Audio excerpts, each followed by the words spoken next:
Yes, I love the I breathing. like that one. Mm-hmm. Yes. And sometimes silence is a song. Oh, well, you see, most of my life right now is involved in two areas. Mm-hmm. One is in unity practice.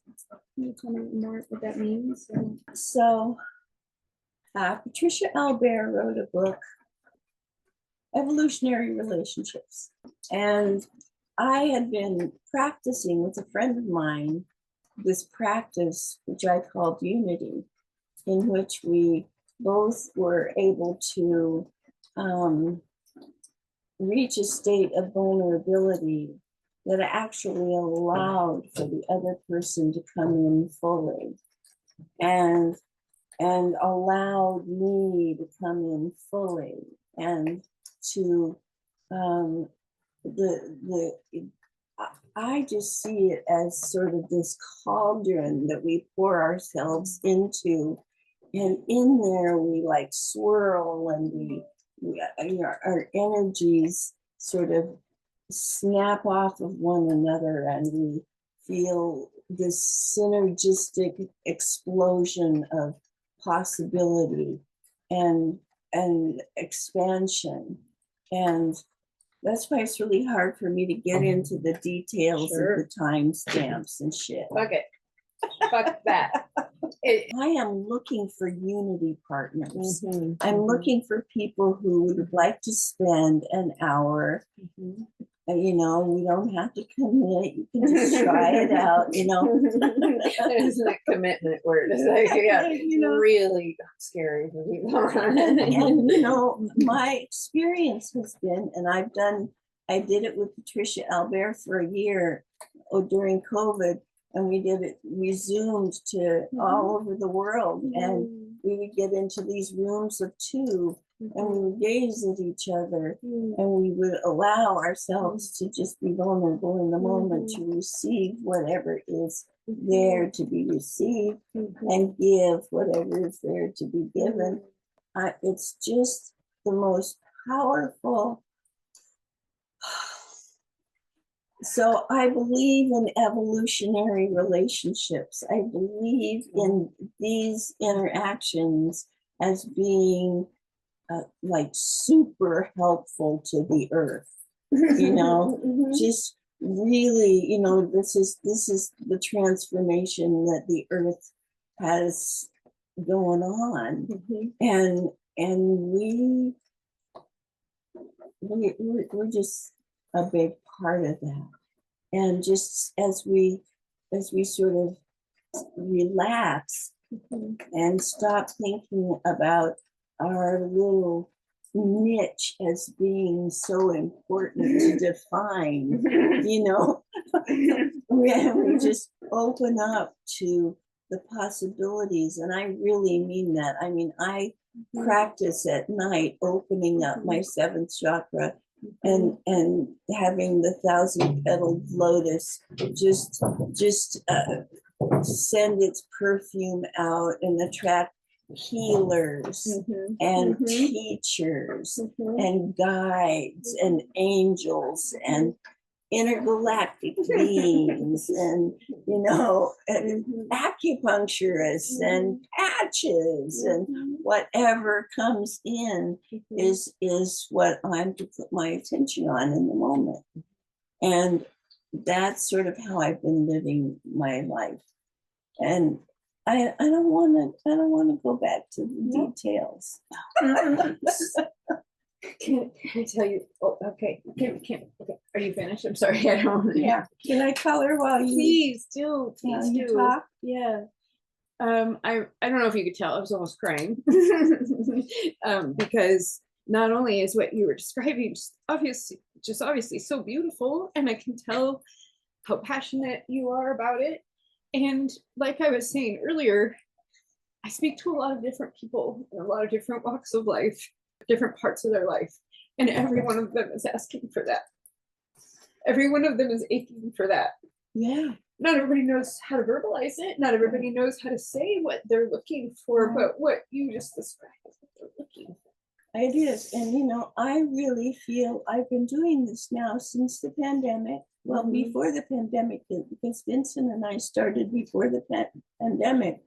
And we were just reaching for just unity, you know. We didn't really know each other. We didn't really, we didn't run in the same circles or anything, but there was just this willingness to be vulnerable, I think, is the number one drawback. Because people are not willing to be vulnerable all the way. And really, I'm telling you, there's really nothing to hide. So it's like vulnerability feels like, you know, you're letting down your guard and you're allowing the beauty of the universe to fill you, and you're not afraid of you know, wicked entities or anything, because you're holding yourself at such a high vibration that those kinds of things would never drop into your awareness. And so They can't even see you. no. And so my goal is to practice unity with at least one person a day, you know, because it is magical. It's just, there's no other way to put it. It's like swimming in pure love. You know?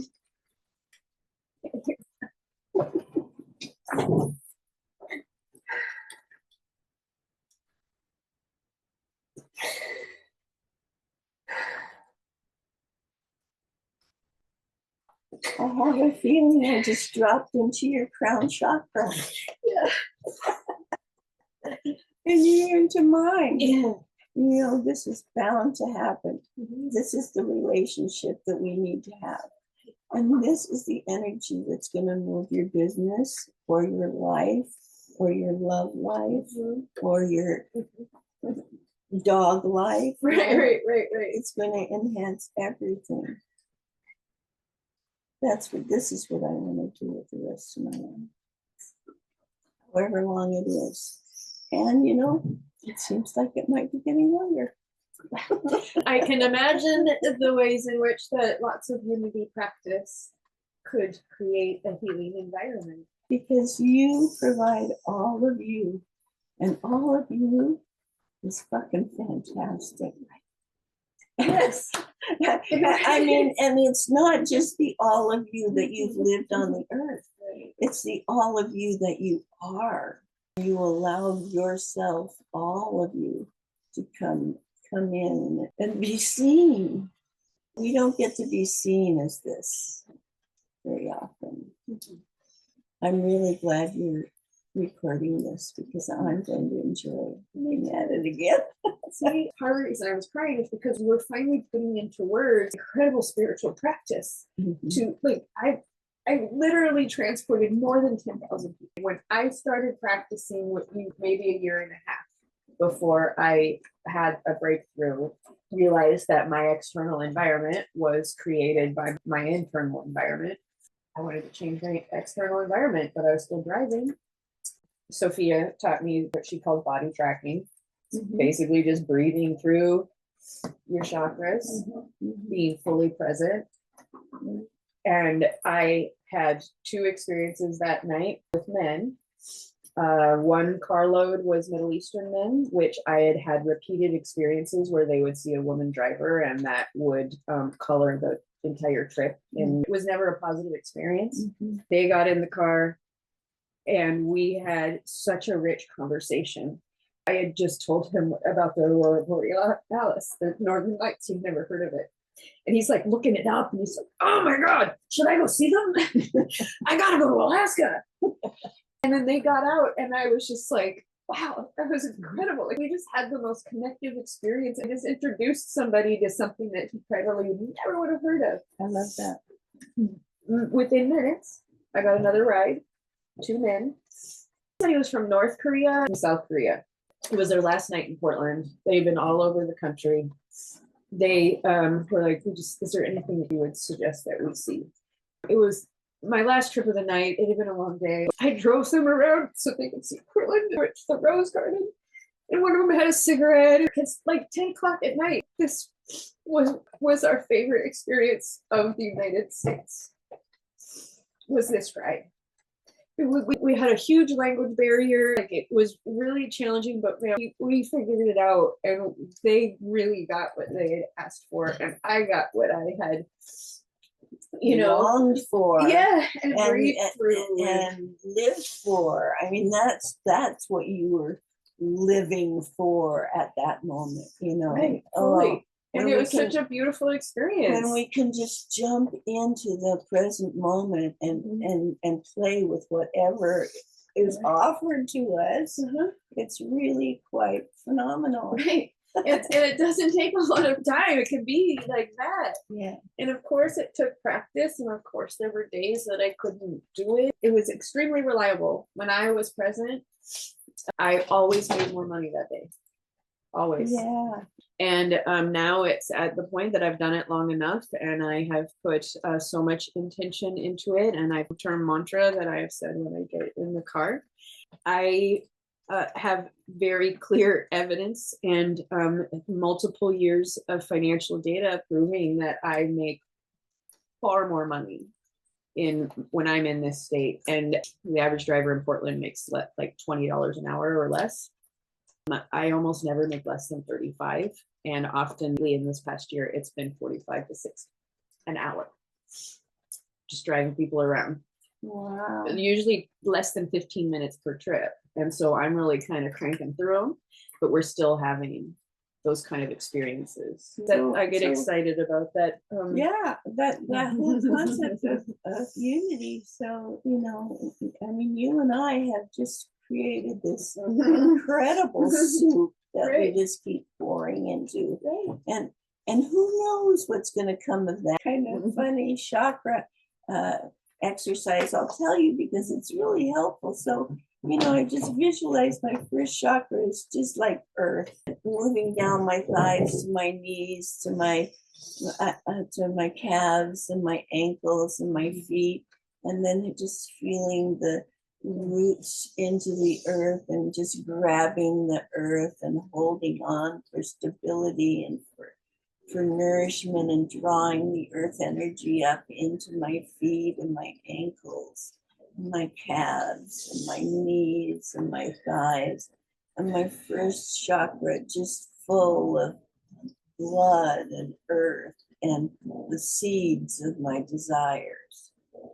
And then I move up into my second chakra, and it's orange light, and it rains on my first chakra and germinates the seeds of my desires. And it blesses my intestines, and it blesses my kidneys, and it blesses my bladder, and it blesses all the fluid in my body and all the lymph nodes in my body. It helps me go with the flow. It helps me to adapt. It helps me to receive and to create and to receive. And I move up into my third chakra, and here's this beautiful yellow sun. And in the middle of the sun is my belly button. And there's a vortex into my belly button that collects the solar flare energy specifically, and it moves into my belly button, and it stokes my ka body, my spiritual body, which feeds all of the organs of my body and helps them to work perfectly. And this beautiful yellow sun blesses my stomach and my spleen and my pancreas and my liver and my small intestines, and it shines down onto my first chakra, and up grows the seeds of my desire, and they're in my fourth chakra, and they're green and verdant, and they explode out of my heart chakra, and their flowers and their trees and their fruit trees and and and my shoulders and arms and hands and fingers glow green, and all of the cancer in my body is glowing green, and moves up into my throat chakra, and my throat chakra is blue, and it is healed in the blue light. And I speak 3 ohms, and in the ohms are the manifestations of my desires for healing and plenty and peace.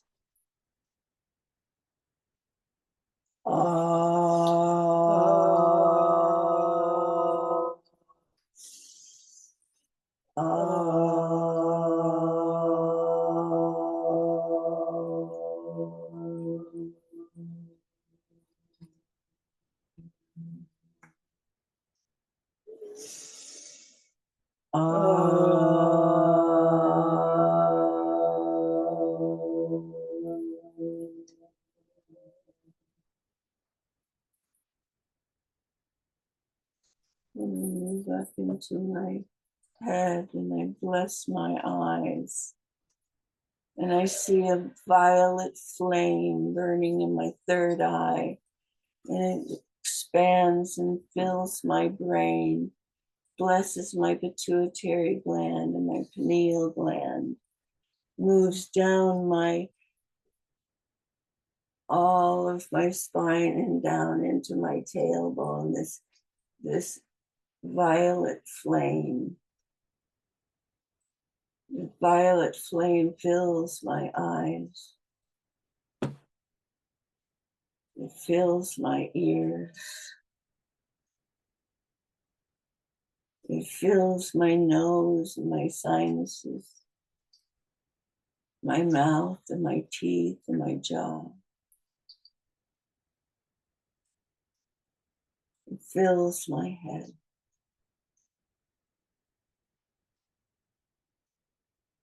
And my crown chakra holds the 1,000-petaled lotus that opens to the universe and all of the possibility there, and has its unique scent that draws only those things that will forward me in the fruition of my desires, in the fruition of that which I'm here to do. My teachers, my guides, my lovers, my friends, intergalactic beings, angels, ancestors.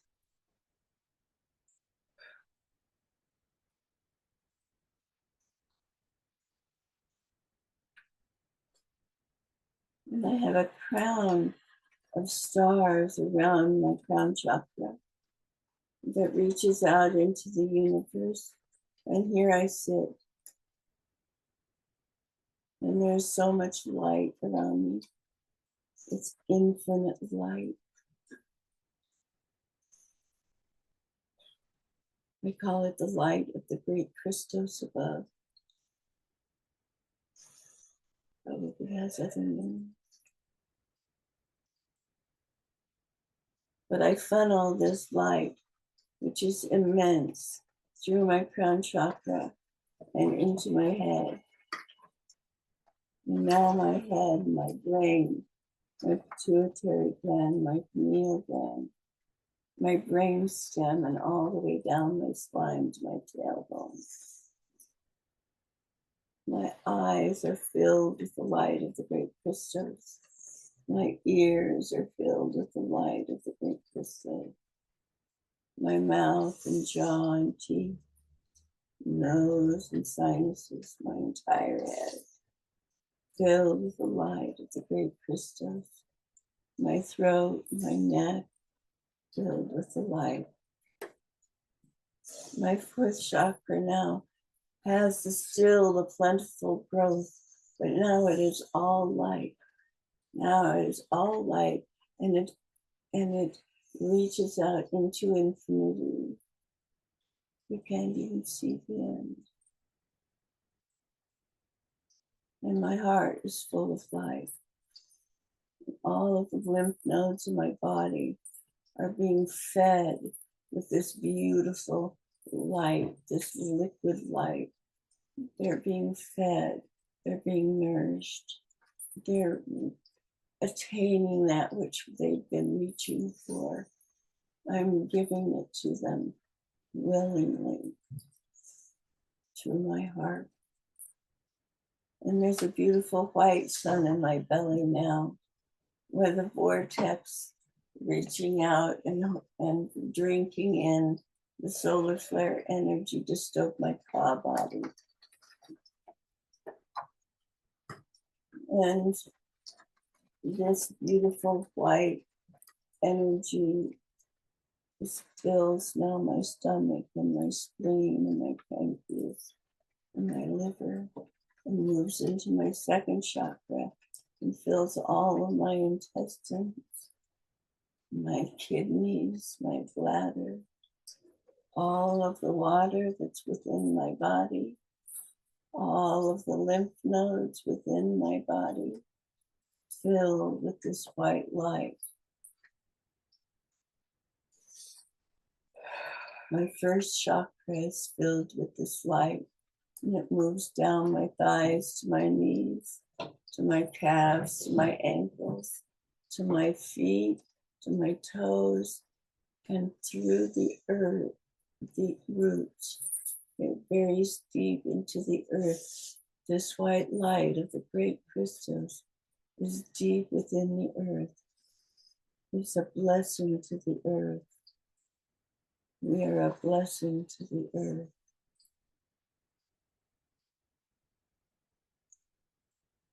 Thank you for allowing me to take that. That's something that I do.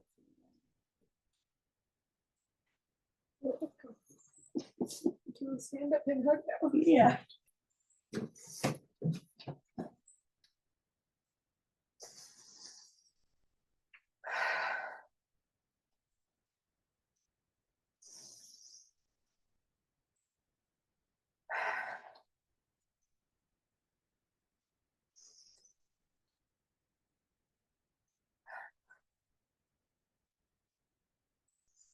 Yeah. I love you fully.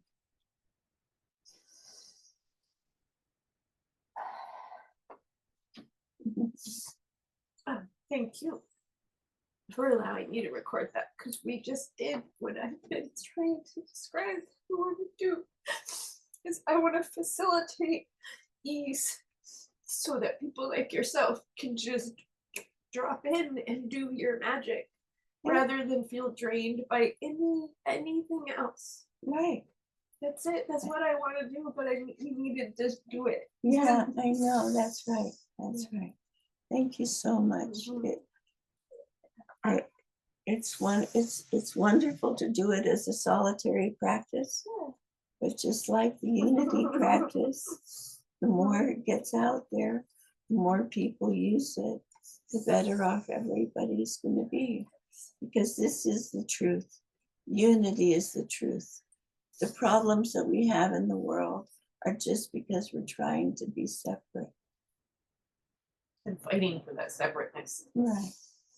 And so, but we know that unity is where it's at. What do you think about going putting your bare feet in the rainy grass? Okay, yeah, that's a good idea. Yeah, I realize I haven't actually done that yet today, and I generally do. It's been at least a few minutes. I told you I fell. Yeah, right. And that's why I want to be So extra careful. My would be groovy. Yeah, good.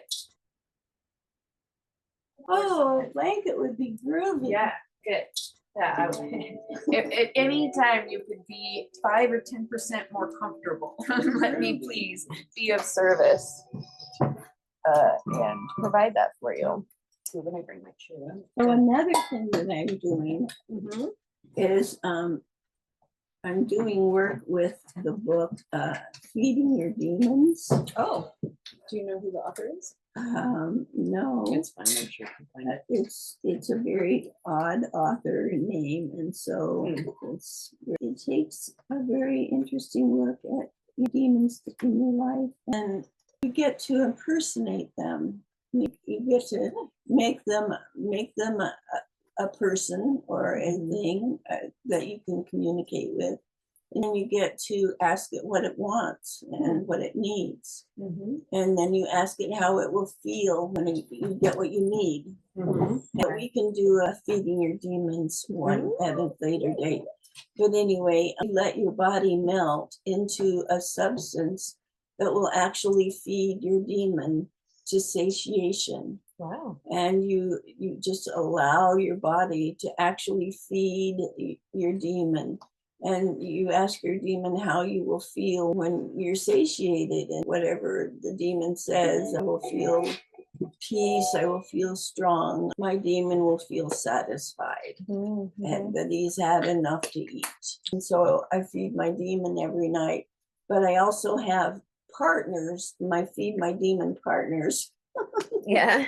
We take turns because the book has you create the demon and then stand in the place of the demon and answer these questions that you have of the demon from the demon's perspective. And it's a fun thing to do with two people.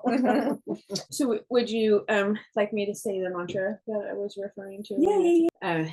Angels, guides, guardians, and enlightened beings, please match me with kind, generous, interesting writers, lucrative, safe, and fragrance and free guides. Thank you, thank you, thank you. And my last car was a Mazda 3, and it was what I started doing lift and Uber with. And its name was Badass, the Magical Manifestation Machine. And I do believe it was because of that practice is why people would get in my car and get back out going, that was incredible. I'd say the one that was the most clear cut to me was I was on highway, I think it was 217 or something. And a really big truck, like a UPS kind of truck, came directly behind me at an extremely high rate. And I saw the front end of the truck inside my car. The front end of that big truck became a ghost, and went through my car, because there was just no fucking way he wouldn't have hit me. Like, the angels just saved my life, no doubt about it. That was just the most like obvious example. And so the fact that I frequently felt as though my angels or guides would speak through people, you know, be thinking about something or talking about something with one writer, and then the next would get in and we would just pick up where it left off. You know, I had multiple miracles. Like one of them was a man who introduced me to the medical medium. And there was a couple other things that he taught me about that literally did change the trajectory of where Ainsley and I were and where we were going. And medical medium stuff in particular, like jump started our healing. That was another one that was just like, and he was a personification of my bonus dad, Pete. He sounded like him, he looked a lot like him, he spoke like him.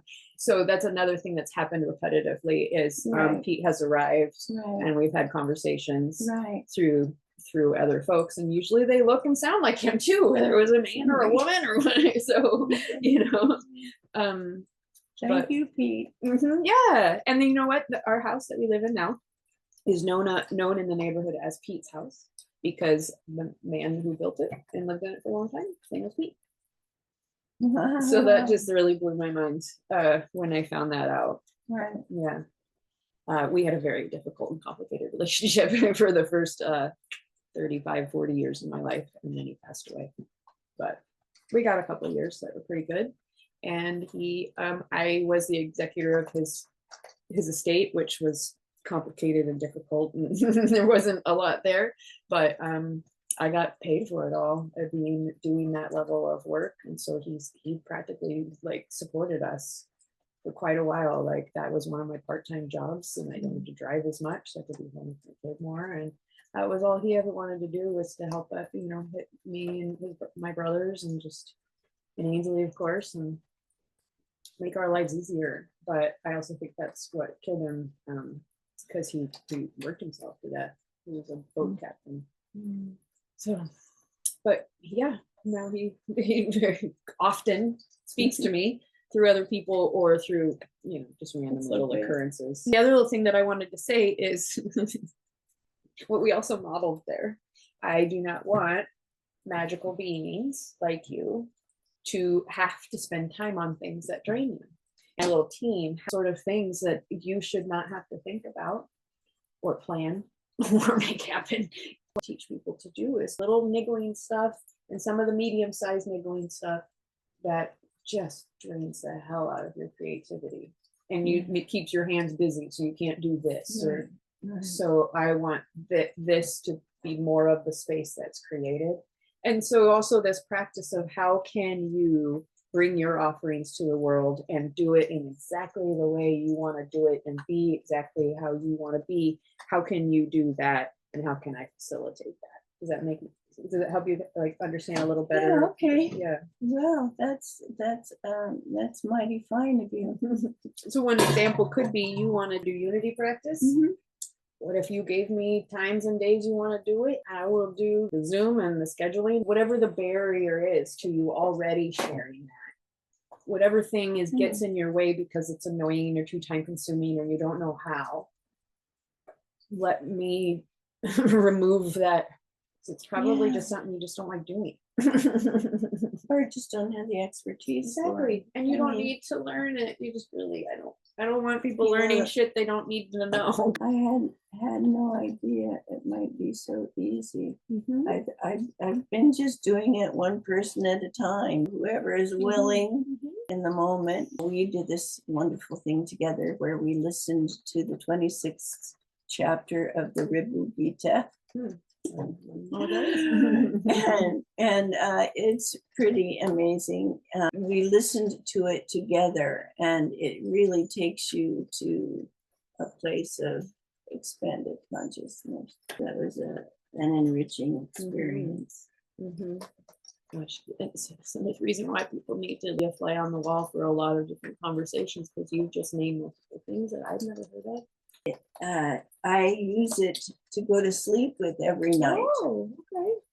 I'm sure I haven't ever gotten all the way through it before I fall asleep. It's helping my unity practice, because basically it's saying get into a place where there's no thought at all.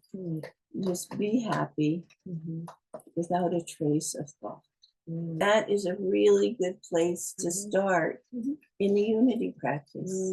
Just listening. Yeah.